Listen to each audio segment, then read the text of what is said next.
¿Cómo están? Un gusto saludar a cada uno de ustedes. Hoy día que venís preparado con bloqueador solar, ¿cierto? El próximo domingo voy a traer un sombrerito, así que porque me llega de frente el sol. Voy a pedirles, sí, que como estamos achoclonados, que nos distanciemos al menos un bracito en el caso que no sean familia o no vivan juntos, ¿ya? No quiere rechazar a su hermano, no, pero aléjese por tema de protocolo más que nada. Si no son familia, un bracito. Si son familia, pueden estar juntitos, ¿ya? No se movieron nada, pero no importa. No, ya. Muchas gracias por su atención. Me hicieron como que se movieron, ¿no? Bien, estamos en Hechos, capítulo 17. Uno cree que avanza un capítulo y en realidad son como si fuera un par de días. De hecho, del capítulo 9 al 13 son como 14 años. Y dice, chuta, Pablo se preparó 14 años para predicar el evangelio. Sí, 14 años. Y uno ve que avanza los capítulos y hay que ir conectando hechos con otros pasajes de la Escritura.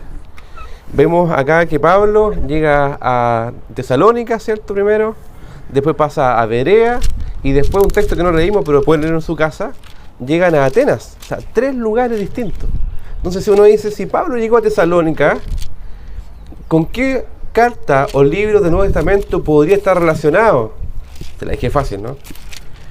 Con la carta que mandó Pablo a los tesalonicenses. Hay información importante respecto de cómo llegó Pablo ahí, qué enseñó, cómo lo hizo. Pero vemos que Pablo viene de Filipos. Y en Filipos, Pablo predicó el evangelio, ¿cierto? Pero fue llevado a la cárcel y fue azotado. Fue azotado duramente. Ahí se convierte el carcelero, se convierte ante Lidia, se convierte varias personas, llegan al Señor y Pablo después, ¿cuál monito porfiado? Dice, voy a emprender viaje nuevamente ahora a Tesalónica. ¿Se recuerdan de los monos porfiados? ¿Cierto? Que era como una cuestión de plástico con una base de metal ahí, que le empujaba y ¿qué pasaba? Se devolvía, ¿cierto? Habían varios tamaños, unos chiquititos, grandes. Y el Señor nos manda de alguna forma no a ser porfiado, pero sí a ser insistente en lo que Él nos encomienda. Y Pablo lo que hace es, parte de Filipos, va hacia Tesalónica, pero en realidad el viaje no es tan sencillo. Dice que pasa por un par de ciudades ahí que son difíciles de pronunciar, ¿cierto? Voy a recordarla, que son Anfípolis y Apolonia. Anfípolis estaba a 48 kilómetros de Filipos. Apolonia estaba a 40 kilómetros.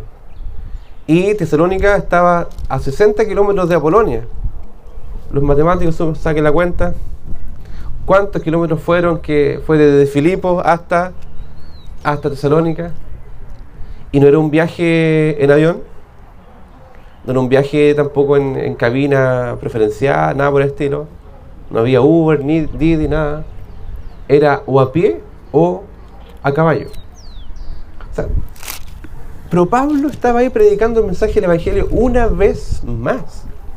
La pregunta es, ¿qué hacía que Pablo predicara el evangelio a pesar de la persecución y a pesar de lo complicado que era ir a una ciudad, predicar el evangelio y enfrentar persecución, maltrato, enfrentar incluso rechazo? ¿Por qué lo hacía? Y uno podría decir, había algo en Pablo que era resiliente, palabra que a mis colegas psicólogos les encanta usar, la resiliencia. Pero el punto es que en el evangelio no se trata tanto de nosotros, sino se trata de Dios. Y la pregunta que debiéramos hacernos es entonces, ¿qué hay en este mensaje, en el mensaje del evangelio, qué hay en el Señor que hace que Pablo esté dispuesto a dar su vida por? Y aquí recuerdo un pasaje que está en 1 Timoteo, que dice Pablo al joven pastor Timoteo de la iglesia de Éfeso, le manda una carta para animarlo, le dice, palabra fiel, palabra confiable y digna de ser recibida por todos. Esta es la palabra que todos deben escuchar algún día. porque es la palabra del Evangelio, la buena noticia. Y después dice que Cristo Jesús vino al mundo a salvar a los pecadores. Es palabra que a nosotros no nos gusta. Pecado, decir, ¿cómo dice a mí pecador? Pero Pablo, sabiendo eso, incluso dice, de los cuales yo soy el primero. Sí, todos somos pecadores, y yo también. Porque a veces hay una dificultad cuando predicamos el Evangelio, que llamamos a los pecadores, pues si nosotros no lo fuéramos. Incluyámonos acá, soy pecador contigo. Pero Cristo Jesús vino al mundo a salvar a los pecadores. ¿Por medio de qué? Por medio de Cristo. Ese pasaje me llama la atención. Uno dice, ¿por qué Pablo estaba dispuesto a predicar el Evangelio? Y iba de Filipo a Tesalónica, Tesalónica a Berea, Berea a Atenas, y la historia sigue después. A pesar de la persecución, a pesar de pasarlo, comillas, mal, a pesar de las cárceles, a pesar de los azotes, iba Pablo, imagínense, azotado, lo habían puesto en el cepo, no era muy cómodo estar en un cepo. ¿Sabes lo que es un cepo, no? Están tirados y amarrados en los pies y tienen que estar toda la noche ahí. Pero Pablo estaba cantando con Silas al Señor. Fueron liberados por obra del Señor, por milagro. Y uno podría decir, aquí Pablo ya entendió. No predico más. No predica más. ¿Y qué pasó? Pablo parte un nuevo viaje misionero ahora a la ciudad de Tesalónica. Y imagínense con la herida, con el dolor de espalda, por estar ahí en el cepo, por los azotes, y parte un viaje de esta forma. Y llega a Tesalónica y predica el mensaje del Evangelio. El mismo que hace que lo lleven a la cárcel. Y uno dice entonces, ya ok, vamos a ver por qué Pablo. Pero en realidad no es por qué Pablo, es porque este mensaje. ¿Qué tiene este mensaje? Que haga que hombres y mujeres den sus vidas en rescate por muchos. Porque hubo uno, Cristo el Señor, que dio su vida en rescate por nosotros. Y Pablo entonces llegó hacia el lugar, a la sinagoga de los judíos, y predicó el Evangelio, y estuvo ahí 3 días de reposo. O sea, eran 3 días sábados. O sea, al menos vemos que Pablo estuvo ahí predicando 3 semanas. Pero cuando vemos Tesalonicenses, la carta, vemos que fue un tiempo mayor. O sea, al menos 3 semanas estuvo Pablo ahí predicando el Evangelio y plantando esta iglesia. Y vemos que Pablo predicó lo siguiente: les explicó el Evangelio, les ilustró. Ahí la palabra es como que les abrió la palabra para que puedan entender, les explicó la Escritura para que puedan ver que a través de toda la Biblia se habla acerca de Cristo el Señor, el nombre que sobre todo nombre, la persona digna de ser conocida, digna de ser predicada por todo el mundo. Y Pablo dice, y le explica el mensaje del Evangelio, señalando que era necesario, era algo que Dios consideró justo, que Cristo padeciera. Nuestro Señor, nuestro Salvador, nuestro Redentor, sufrió en una cruz. Estuvo dispuesto al sufrimiento, entre comillas, injusto, porque Él no había hecho nada malo. Pero como dice la Escritura, el justo pagó por los injustos. ¿Quiénes son los injustos? ¿El resto? ¿O nosotros? Nosotros somos los injustos. Como cantamos delante. Nuestras faltas son muchas, pero su gracia es mayor. Que nos alcance, nos abraza y dice, ven, no te arranques, ven, te estoy llamando, nos alcanza. Porque cuando el pecado abunda, sobreabunda la gracia. Y ese es un descanso para nuestros corazones. Decimos, wow, mis faltas son muchas, mas su gracia es mayor. Lo cubre todo, porque el amor de Dios cubre el pecado. Entonces murió, pero no solamente murió, dice aquí el pasaje, dice que Él resucitó. El Cristo, que es un título, que es el Mesías murió y resucitó, está vivo. está vivo hoy, reina sobre todo poder, sobre todo dominio y principado. Tremenda verdad que les explica. Y por si acaso el Cristo, el Mesías, es Jesús. Porque hay muchas personas que dicen, yo soy el Mesías, soy el Salvador, el Cristo. Pero Jesús, el Nazareno, Él es el Mesías. Eso predicaba Pablo. Y nos preguntamos por qué Pablo no se cansa de predicar el mismo mensaje siempre. ¿No tendrá otro tema que hablar, Pablito? Porque es el mensaje. Es con un valor superlativo, es mayor que cualquier otro mensaje. Es la muy buena noticia que tenemos que predicar. Pero a veces olvidamos que esta es una muy buena noticia. A veces pensamos que es una noticia más entre muchas. Pero es la excelente noticia que podemos y tenemos que escuchar. Por eso Pablo dice que esta palabra es tan fiel, es tan fidedigna, es tan verdadera, es tan buena, que es digna de ser recibida por todos. Entonces Pablo predica porque es una palabra fiel, digna, verdadera, superior a todo. Y además Pablo sabe que el Evangelio es poder de Dios. El mensaje del Evangelio, la palabra del Evangelio, es la que transforma las vidas y los corazones de las personas. Cuando predicamos la palabra, algo pasa en nuestros corazones. Y decimos, sí, creo que el Señor me está llamando. Palabra que a veces no ocupamos. Decimos, oye, ¿será así? ¿Me estoy volviendo loco, parece? Pero el Señor nos habla por medio de su palabra. Y empezamos a entender, empezamos a ver luz en nuestros corazones. Nuestros corazones entienden que verdaderamente Cristo Jesús vino al mundo a salvar a los pecadores, de los cuales yo soy el primero. Entonces, a este Jesús, dice Pablo, les anuncio, y Él es el Cristo. Ante este mensaje hay una respuesta. Siempre hay una respuesta. Estás enfrentado a cuando predican el Evangelio delante de ti, estás enfrentado a si lo creo o no lo creo. O este mensaje es falso, o es una locura inventada por alguien, o es verdadero. Y si es verdadero, algo debo hacer respecto a este pasaje, respecto a este mensaje. Debo responder a Dios de alguna forma. Y algunos creyeron y se unieron a Pablo y a Silas, junto con una gran multitud de griegos. Por eso que Pablo decía al judío primeramente y también al griego, a los gentiles.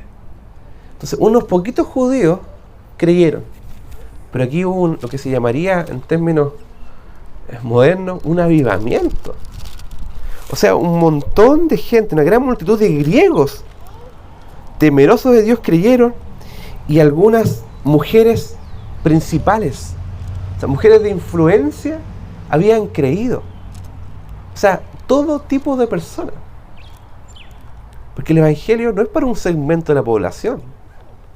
El Evangelio no es para aquellos que dicen, no, yo no necesito a Dios.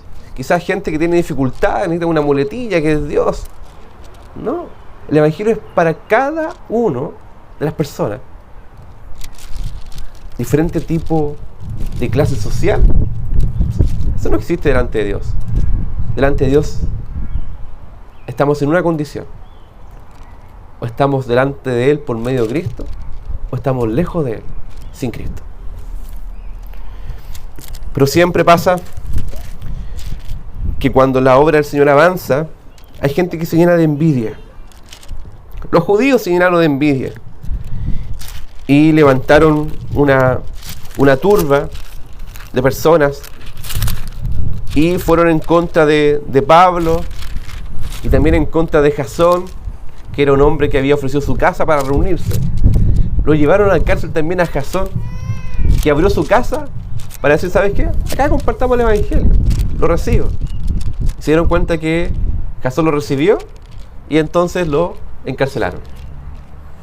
Lo soltaron después del pago de una fianza.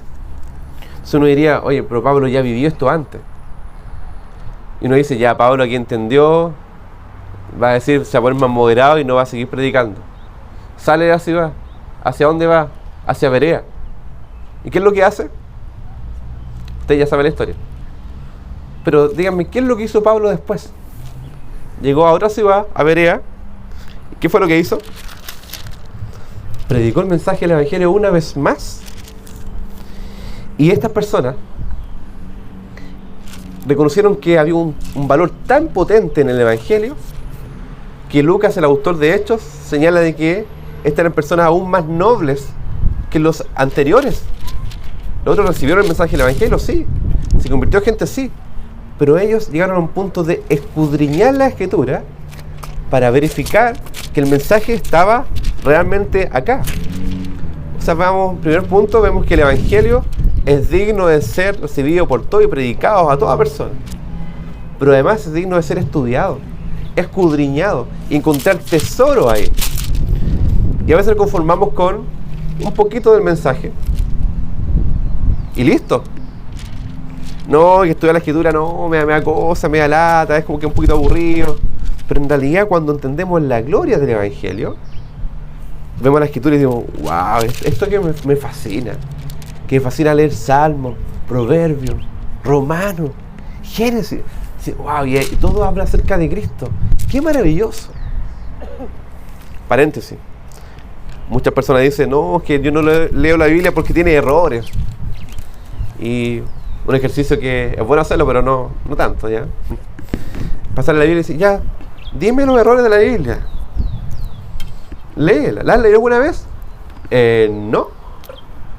¿Y qué has leído de? Bueno, me han contado que hay errores, vi un programa por ahí.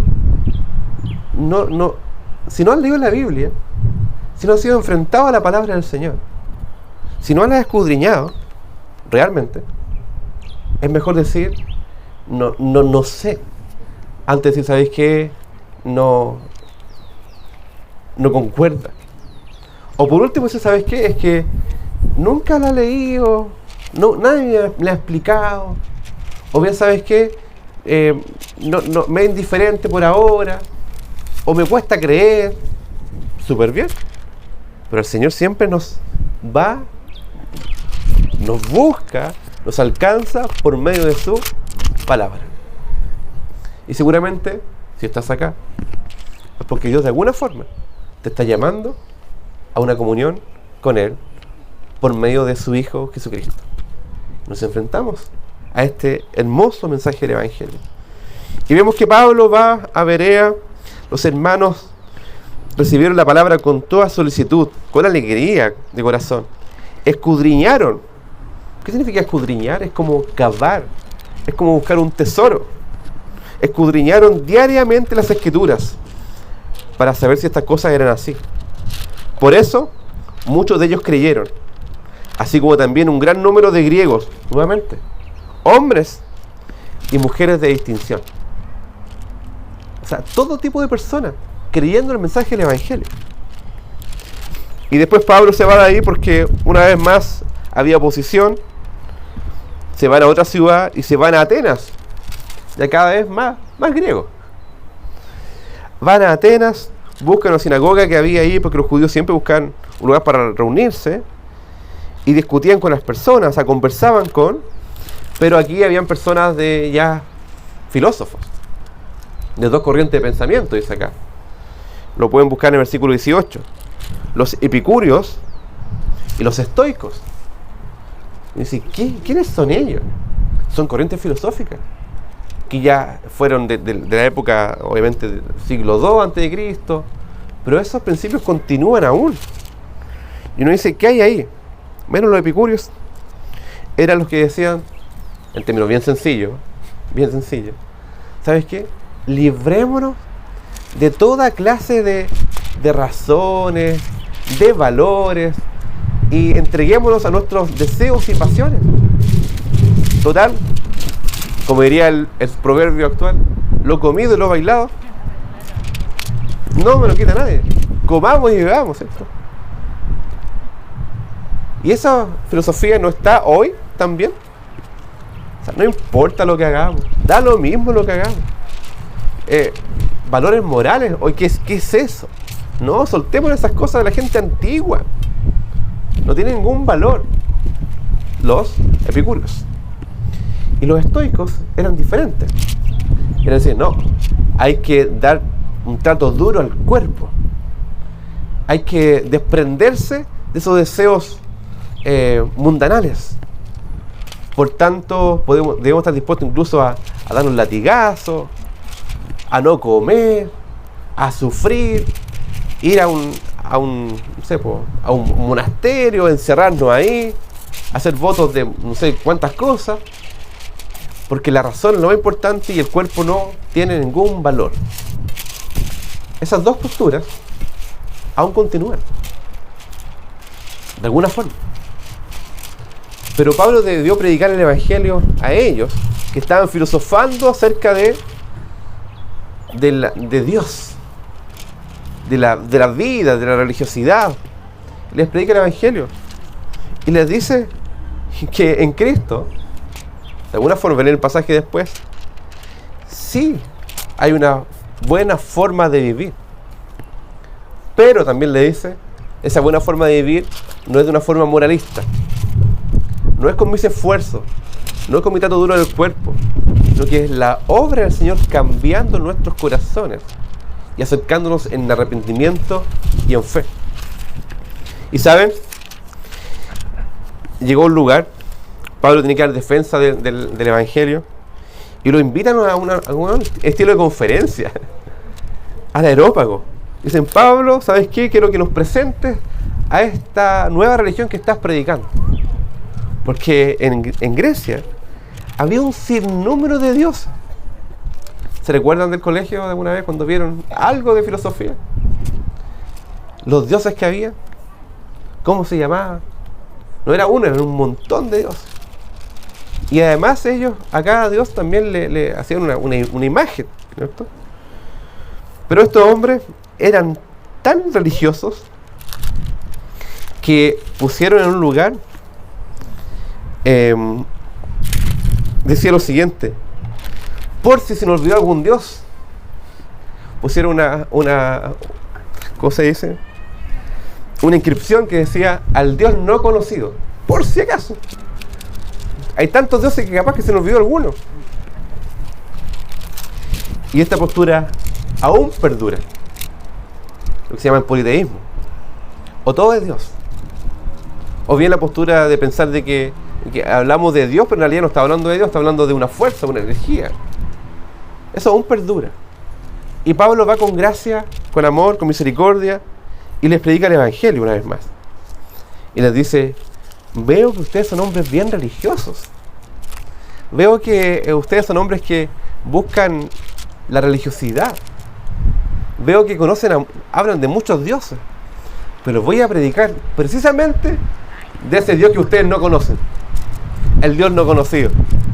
Y como dice la Biblia que como eran buenos para escuchar las cosas novedosas, escuchemos. Y les predicó el mensaje del Evangelio. Le habló de Cristo el Señor. Les habló que en Él hay salvación. ¿Saben qué? ¿Ustedes creen que dijeron, oh, qué buena noticia Pablo? La gran mayoría dijeron, qué ridículo lo que está hablando Pablo. Qué estupidez más grande está hablando. Pero Pablo, ¿ustedes creen que se urgió? Siguió predicando el Evangelio. Porque él sabía en quién había creído. Y sabía que el Evangelio es la palabra fidedigna de Dios, digna de ser recibida por todos. Y sabía también que el Evangelio es poder de Dios para salvación a toda persona quien cree en Cristo el Señor. Salvación de los pecados, de una vida lejos de Él. Pero, de todas formas, habían personas que creyeron el mensaje del Evangelio. Incluso, dice aquí, creyeron algunos. Entre ellos estaba Dionisio, nombre súper griego, ¿cierto? El Areopagita, ¿cierto? Y una mujer llamada Dámaris y otros con ellos. Pablo dijo, suficiente.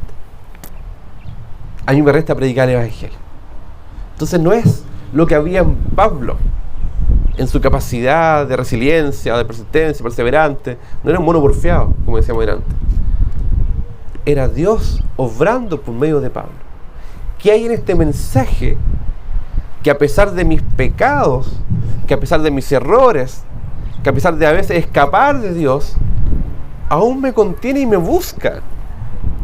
A veces no creo en nada en Dios, pero a veces me acuerdo y digo, Señor, tú estás ahí en medio nuestro, y yo sé que tú nos estás escuchando, yo sé que tú vives, yo sé que tú nos buscas, y a veces pasamos de la incredulidad, indiferencia, a decir, Señor, pero no puedo olvidarme de ti. ¿Saben por qué? Porque Dios no se ha olvidado de ti. Porque Dios con su Espíritu Santo nos sigue llamando a una comunión con Él. Y a veces es verdad. A veces realmente somos monos porfiados. Pero porfiados con el pecado.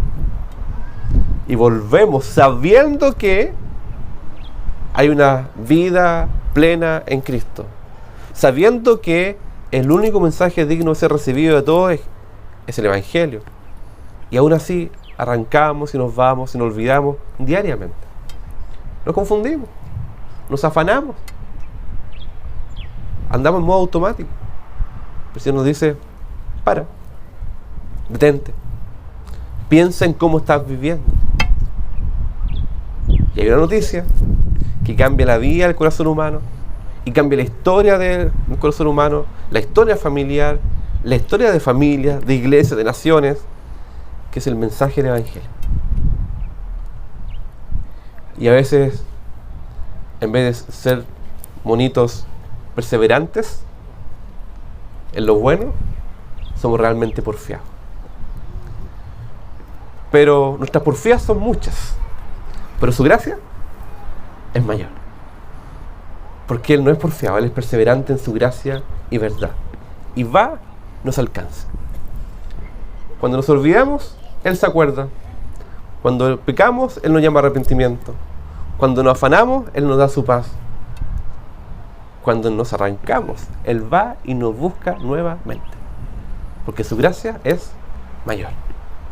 Entonces debemos preguntarnos siempre, no que había en Pablo, no que había en Pedro, sino que hay en Jesús y que hay en este mensaje del Evangelio que hace que vez tras vez vamos y busquemos de Él. No nos arranquemos entonces. Si pudiéramos llamarle al sermón, no sea monoporfiado, un título, y descansemos en el Señor y seamos guiados por Él, por su perseverancia, por su gracia, por su verdad. Los invito a que oremos, porque también cuando oremos, dirá al Señor, Señor, aquí estoy. A veces no sé si te conozco, pero quiero conocerte. O bien te conozco algo, pero quiero conocerte aún más. O bien te conozco y me he olvidado de ti. Y aquí estoy nuevamente, para ser reenfocado por ti. ¿Oremos? Señor, te damos gracias porque si estamos aquí delante de ti, es porque tu gracia es mayor. A pesar de nuestras faltas, a pesar de nuestras ansiedades, a pesar de nuestros temores, a pesar de nuestras excelentes ideas que tenemos, Señor, que a veces son malas ideas.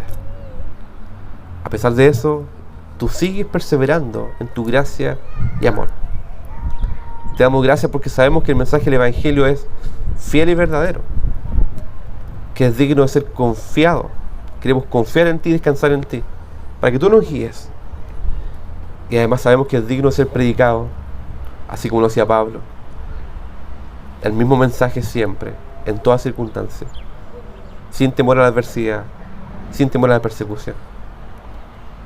Y te pedimos, Señor, que esa gracia que Pablo predicó, que puede ser viva en nuestros corazones, y podamos ser llenos de tu palabra, y podamos ser llenos de tu gracia, de tu gozo, de tu paz, en este momento, descansando en ti, recibiendo tu guía y de tu provisión de fe. En el nombre de Jesús. Amén.